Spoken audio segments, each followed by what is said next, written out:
You already know what this video is about, so let's get right into it. I just received this email from Uber saying changes to COVID safety policies. Masks are no longer required on Uber, but are still recommended. The Los Angeles County Department of Public Health recently updated its guidelines on wearing masks while using rideshare platforms such as Uber, and we've revised our COVID-19 mask policy accordingly. Going to the site, you can see on the left, masks are no longer required. They go into more detail. And this is a big one, updating our no front seat policy. Riders are no longer required to sit in the back seat. However, to give drivers space, we ask that riders only use the front seat if it's required because of the size of their group. I'm not gonna lie, in most of the Ubers and Lyfts I've taken recently, I feel like masks were very, very optional. I noticed this when I was in Austin, Texas earlier this year in March. Obviously, Texas and LA, very different areas, but I noticed that a lot of drivers were like, the pandemic, it's fine, don't worry about wearing a mask. And then when I got back to LA, I noticed that over time, a lot of drivers were either A, not wearing masks, or B, saying, hey, don't worry about it as long as you're vaccinated and of course boosted, don't worry about it, don't worry about the mask. So I think it's pretty awesome that Uber said, look, we're gonna make this out in the open, be very transparent, saying no more masks.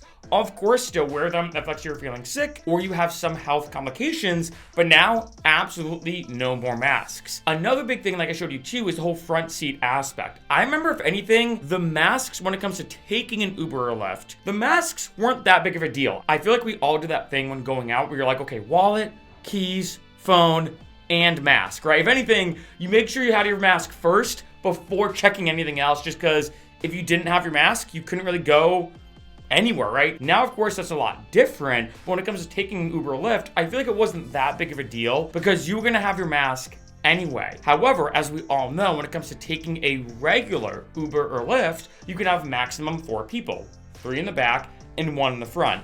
And I don't know what it was, but I'd say more than half the time I went out, just given the math and given the numbers, I'd usually have about 4 people with me. So me, plus 3 friends. And as you can imagine, that causes an issue because you're like, all right, we have 1 extra person.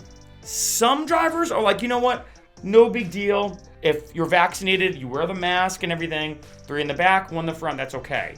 But other drivers would go up and they're like, nope, absolutely no one in the front. Sorry, you have to order another Uber, or you just get an Uber XL. And being honest, I feel like getting an Uber XL or a Lyft XL was just kind of the easier way to go. I'm like, you know what? I don't want to roll the dice when it comes to the driver and putting them in a weird position. Let's just get an XL. That's what we have to do. I feel like, if anything, it's way more relieving to know we can sit in the front seat as opposed to having to wear a mask. Because like I said, mask usually not a big issue. Sitting in the front seat, that was always the big kind of roll the dice, especially if you had 4 people. Of course, this is only for LA, but I feel like this also is a big sign because LA is a very liberal area compared to a lot of other parts in the country. And in addition, LA got hit really hard by COVID. So I know a lot of the rules and guidelines in LA were a lot stricter than other parts of the country. But let me know what you think for all the drivers out there. Are you happy about this? Are you not happy about this? Let me know what you think in the comments.